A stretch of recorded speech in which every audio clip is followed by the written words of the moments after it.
Dito ang natuwa sa foot, yung kasi very nimble siya.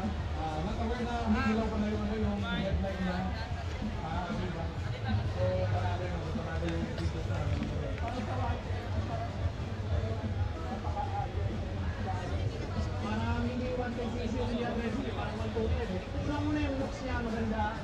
Digital yung panel, tapos video yung lights niya, may passing light, yung pang-brake niya, iba doon sa mga nakakawin natin na pang-brake ko. Parang na-amaze ako kasi ganun pala siya, parang innovative pala siya.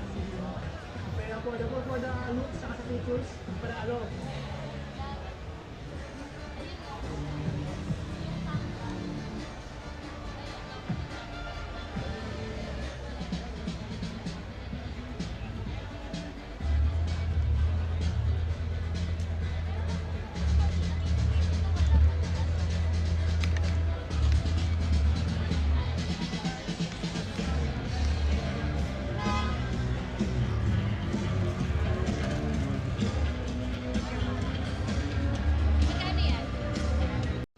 Para sa laging nag-enjoy sa off-road experience, hindi ko na kailangan i-tune yung suspensions nito.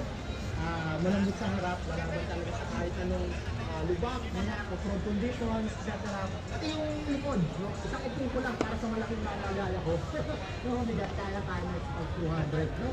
Grabe yung budget ito, para sa price point ng 140,200cc.